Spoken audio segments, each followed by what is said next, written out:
ठीक है। वैदिक काल जो है वो 1520 ईसा पूर्व से लेकर 600 के बीच में चला। कहां से चला? 1520 से लेकर 600 ईसा पूर्व। तो ये जो वैदिक काल है इसको हमने दो हिस्सों में बांट दिया है। कौन कौन से हिस्से हमारे? एक ऋग वैदिक काल है और एक उत्तर वैदिक काल है। ऋग वैदिक काल जो है उसका समय जो है वो 1500 से लेकर 1000 ईसा पूर्व के बीच का रहा, और उसी प्रकार से उत्तर वैदिक काल का 1000 से लेकर 600 ईसा पूर्व के बीच का रहा। अब ऋग वैदिक काल में जो जानकारी है कि ये इस भाग में होना चाहिए वो हमें ऋग्वेद से पता चला। ठीक हो गया।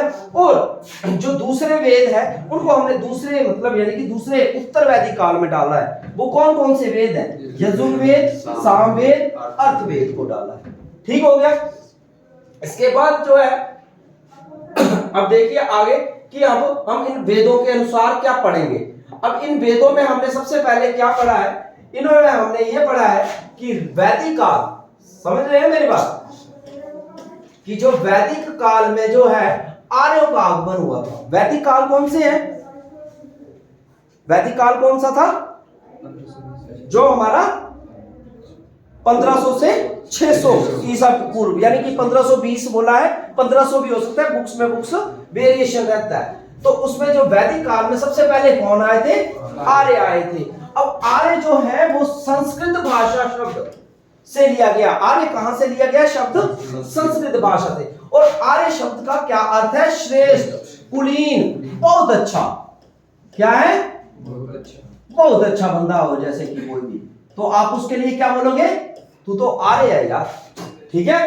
अब आर्यों का आगमन ये कहां से आए, तो उनका निवास स्थान हम बताएंगे तो वो मध्य एशिया से आए, जो कि हमारे कॉम्पिटिटिव मामले में ज्यादा मतलब इंपॉर्टेंट है, या हर कॉम्पिटिटिव में पूछते हैं। तो आर्य कहां से आए हैं? मध्य एशिया से। ये किसने कहा है? मैक्स मूलर ने कहा है। मगर कोई बोलता है, दयानंद सरस्वती क्या बोलता है? नहीं भाई, वो तो तिब्बत से आए। ठीक है। ये बुक्स टू बुक्स वेरिएशंस है।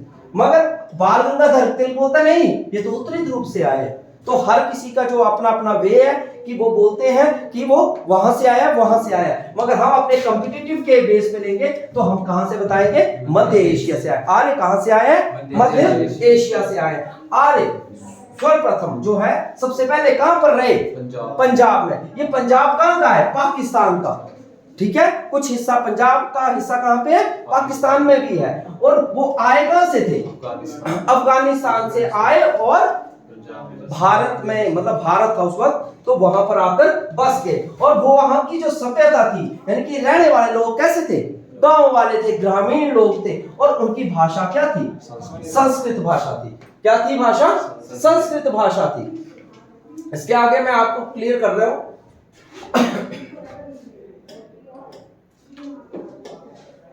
आर्य का प्रशासनिक इकाई।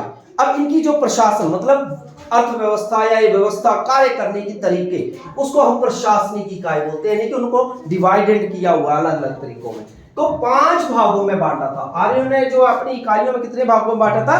5 भागों में बांटा था। कुल, ग्राम, विश्व मतलब वंश, ठीक है, और जन और राष्ट्र। कुल जैसे कि हम ही है, तो किस कुल से है? किस गांव का रहने वाला है? किस वंश का है? किस जन यानी कि जिले का है? जन मतलब जिला, जिला समझते हैं? डिस्ट्रिक्ट जो होता है। वैसे राष्ट्र किस देश का है? तो इस तरीके से इसको बांटा गया था। उसी प्रकार से कुल इसके कितने वेद थे? 4 वेद है। कौन कौन से वेद है भैया? ऋग्वेद, यजुर्वेद, अर्थवेद और सामवेद। हमारे कितने वेद हुए? 4 वेद हुए। सबसे पुराना वेद ऋग्वेद। ये देखिए ऋग्वेद सबसे प्राचीन वेद है। इसमें कितने मंडल है? 10 मंडल है, 1028 सूक्त है, 10,462 रचनाएं हैं। क्या है? रचनाएं हैं। ऋग्वेद के तीसरे मंडल में जो है गायत्री मंत्र का उल्लेख है। अब सवाल यहाँ पे कॉम्पिटिटिव में क्या बनेगा कि गायत्री मंत्र किस वेद से लिया गया? कौन से वेद से लिया गया? ऋग्वेद से। कौन से? ऋग्वेद से लिया गया। ऋग्वेद के काल के प्रमुख देवता किसको माना गया है? इंद्र देवता को। ऑप्शन पे डिपेंड रहेगा कौन सी ऑप्शन दे रहे हैं। अगर इंद्र देवता आता है तो फर्स्ट ये लगाएंगे, अग्नि, फिर सोम। क्लियर हो गया? सोम मतलब ये वरुण से आ रहा है। ठीक है, वरुण मतलब पानी बरखा, ठीक है। इसके बाद हमारा आ जाता है नेक्स्ट यजुर्वेद। यजुर मतलब यज्ञ। यज्ञ जानते हैं, ओम स्वाहा, समझ रहे, पंडित लोग करते हैं यज्ञ। तो वो कौन से वेद से जुड़ा है?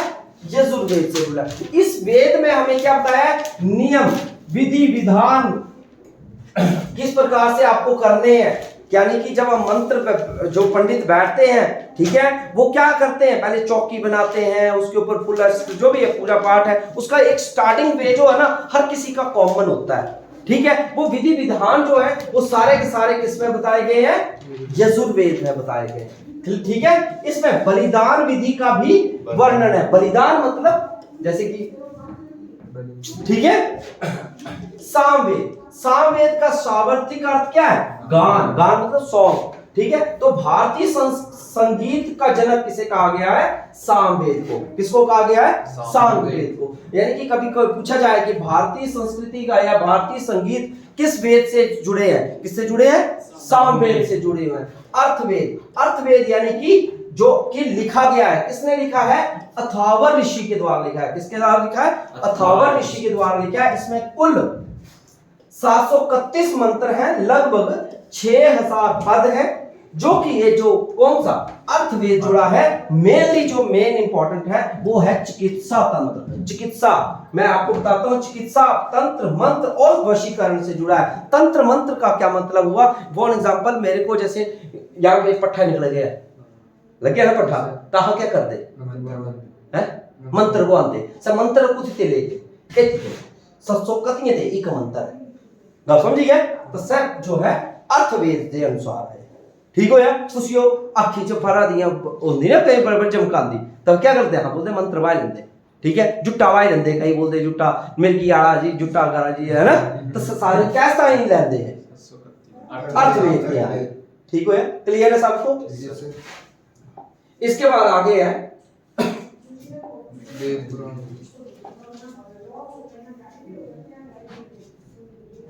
वेद। वेद कितने प्रकार के हैं? चार प्रकार के। कितने प्रकार के? चार प्रकार के वेद हैं। और पुराण कितने हैं? 18 हैं। उपनिषद 108 है, जो कि हम मालाएं गिनते हैं। माला फेरत जुग गया, मिटा न मन का फेर, सुना है ना आपने? तो माला लगाते हैं ना हम, तो वो उसमें टोटल मन के कितने होते हैं? 108। इसीलिए होते हैं, समझ आया? 108 क्या है? हमारे उपनिषद है। उपनिषदों में इसका शाब्दिक अर्थ क्या है? गुरुओं के समीप बैठना। और सत्यमेव जयते कहां से लिया गया है? मुंडको उपनिषद से। किससे? मुंडको उपनिषद। तो मुंडक जो है ये उपनिषद एक नाम है। ऐसे बच्चे बहुत से नाम है, 108 हमें लर्न नहीं होते हैं, हम मेन लर्न करेंगे जो कि हमारे पेपर के तरीके से याद है, ठीक है। तो मुंडक जो है वो एक उपनिषद है जो 108 में। क्लियर हो गया सबको? इसके बाद जो है हमारी नदियों के नाम है, जो कि पुराने समय में जो है इनको अलग नाम से जो है वो जाना जाता था। जैसे कि शतुद्री। शतुद्री नाम जो है वो किसे जाना जाता है? सतलुज नदी को। आस्कनी किसके नाम से जाना जाता है? चिनाब नदी को। विपाशा किसका नाम है? व्यास नदी का, जो अभी एट प्रेजेंटली जिन नदियों के नाम है, और ये उनके पुराने नाम है। तो विस्ता किसे बोलते थे? झेलम नदी को। और गोमल किसे बोलते थे? गोमती नदी को। क्लियर हो गया? तो ये था ये पूरा का पूरा कॉन्सेप्ट, ठीक है।